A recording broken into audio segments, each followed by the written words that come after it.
মহাভারত।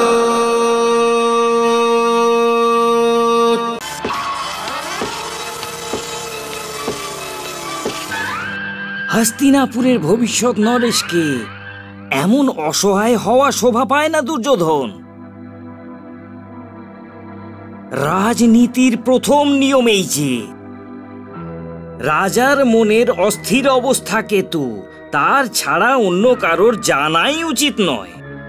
আর তোমার মুখমণ্ডল তো একটি ভূজ্যপত্রের মতো, যে কেউ পড়ে নিতে পারবে। মামাশ্রী, আপনি যা বলেন আমি কেবল তাই বলে থাকি আর করে থাকি, কিন্তু ফলস্বরূপ এখনো পর্যন্ত এর অতিরিক্ত হাতে কিছুই আসেনি। যে রাজকোষ এখন মোটামুটি শূন্য হয়ে এসেছে, আর যুধিষ্ঠিরের লোকপ্রিয়তা তো কোনো অংশে কম দেখছি না। দেখা দেবে, প্রাণের চেয়ে প্রিয় দুর্যোধন, দেখা দেবে। আমি পুরোচন মশাইকে এই শুভ কার্যতে লাগিয়ে দিয়েছি। পুরোজন? ওই বুড়ো বাস্তুশিল্পী? উনি কি করতে পারবেন? পুরোচন মশাই সেই কার্য করতে পারবে যা পুরো সেনাবাহিনী করতে পারবে না ভাগ্নে। বারণাবতে তো শিব সমারোহ হতেই চলেছে না? হ্যাঁ, আমি ওখানে যাব ভাবছি। না, এই বছর ওখানে যুবরাজ যুধিষ্ঠিরই যাবে। ধাঁধার মধ্যে রাখবেন না মামাশ্রী। তোমার মধ্যে এটাই এক দোষ যে তুমি পুরো কথা শোনবার কষ্টই করো না প্রিয় ভাগ্নে। কথার মধ্যেই যে বলছে তার উপর টিপ্পনী করতে থাকো। আমি ওখানে পুরোচন মশাইকে দিয়ে যুবরাজ যুধিষ্ঠিরের জন্য একটা লাক্ষাগৃহ তৈরি করাচ্ছি বৎস।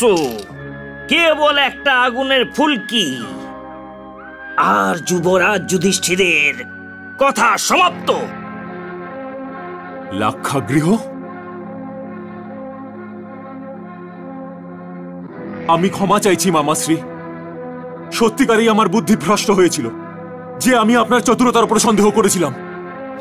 যুব অবস্থায় এরই নাম হয় প্রাণের চেয়ে প্রিয় দুর্যোধন। কিন্তু এই শুভ কাজে তোমার যোগদান ভীষণ প্রয়োজন আছে বৎস। সেটা কিভাবে? কথা হলো কি, তোমাদের পিতাশ্রী কখনো সখনো ওই দিকে ঝুঁকে যান। উনি নিজের অনুজ পাণ্ডুর পুত্রদের কোনো ক্ষতি না করে তোমায় হস্তিনাপুরের নরেশ বানাতে চাইছেন, আর এটা মানতে তৈরি নন যে এটা মোটেই সম্ভবই নয়। তোমার কাজ হলো উনাকে বোঝানো যে এই বছর বারণাবত সমারোহতে তোমার জায়গায় উনি যুবরাজ যুধিষ্ঠিরকে যদি পাঠিয়ে দেন তাহলে তুমি খুশি হবে। আর যদি তুমি এই কাজে সফল হয়ে যাও বৎস, তাহলে বুঝে নাও যে তোমার পায়ের থেকে যুধিষ্ঠির নামক কাঁটা চিরদিনের জন্য বেরিয়ে গেল। আর জয় অবশ্যই আমাদের বৎস।